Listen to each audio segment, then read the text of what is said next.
bonus because it wasn't in my first book, but it was when I was a kid. Does it look good? Yeah.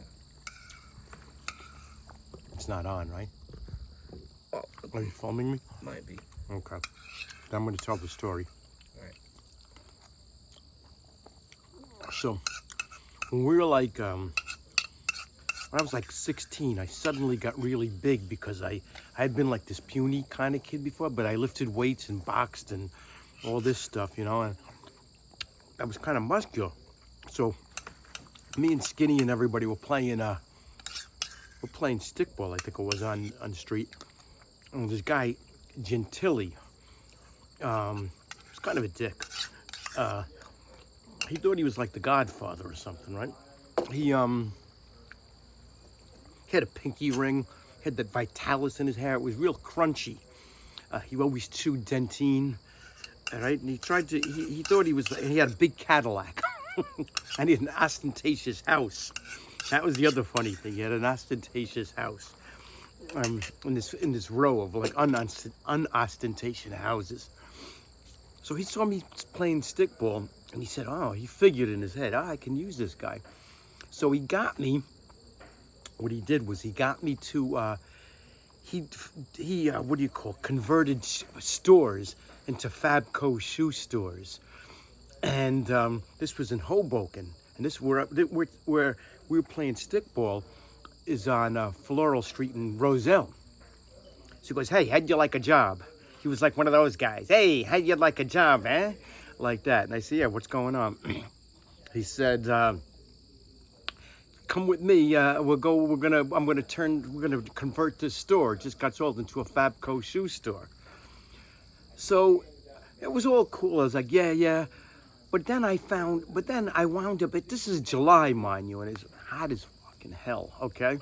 And I wind up taking the whole store apart. Like this saved him thousands and thousands in money he would have had to pay to a wrecking crew or another crew, right? And I did it all myself.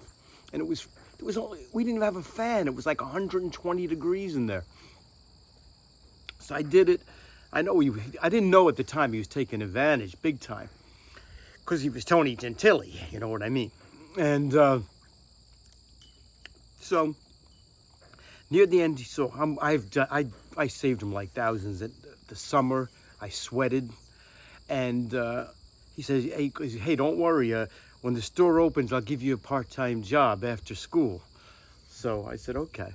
So after I finished all this work, which was like incredible amount of work, and for no money, I think he was paying me like $3 an hour or some nonsense. He's right before the store opened. He said, "Oh, okay, we don't need you." And I was like, "What? I thought you said you were going to give me a job after school." And he said, "Don't." And he was kind of like cavalier about it. "Yeah, I don't think we're going to need you." And I'm like, "What do you mean?" And he goes, "Yeah." And then he just kind of walked away, and he didn't even it was like so cavalier, like he just brushed me off like a fly, right? And he'd always take me to work in the Cadillac. So that was over. So I was kind of in a state of shock, you know? And I tell Skinny about this. I say, this guy messed me over. I don't know if I can curse over here. This guy effed me over, man, right? So Skinny agreed with me. I told him the story, he agreed with me. So it was about September at this point, and we said, we'll come up with something. We'll come up with something for him. So we waited and waited. And then it was it was the night before Halloween. It was mischief night, the night before Halloween. So he was like thinking he's a big deal. He has these 2 jack-o'-lanterns on his steps with candles in them, right? And he has these poles, like these Roman Colosseum poles on his front step. And he has these jack-o'-lanterns. So Skinny says, "Oh, I know what to do." So we get a few packs of firecrackers that we didn't use for 4th of July, right? And we get a few packs, and Skinny delays the fuses on all of them. We throw them in the jack-o'-lanterns who still have candles in them, you know, they're burning. So we throw like 6 packs of firecrackers in there, ring the doorbell, and run across the street and hide behind these bushes. So he comes out and he thinks he's who is it? Who is it? If I get you, I'll kill yous. Like that. And all of a sudden, the firecrackers went off. Boom, boom, boom. And he's like this. He thinks it's a hit. Like that, right? He's jumping all over the place. The whole pumpkin, all the jack-o'-lanterns, all the stuff went all over his face, his clothes. He goes, and my cousin's laughing like, ah!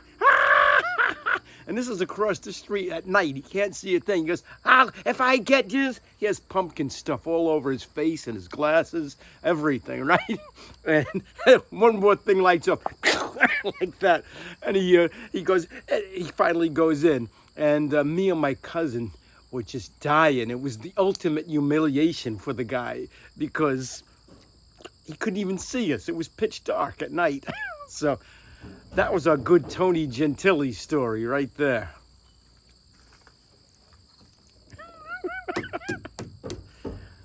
That was one I forgot.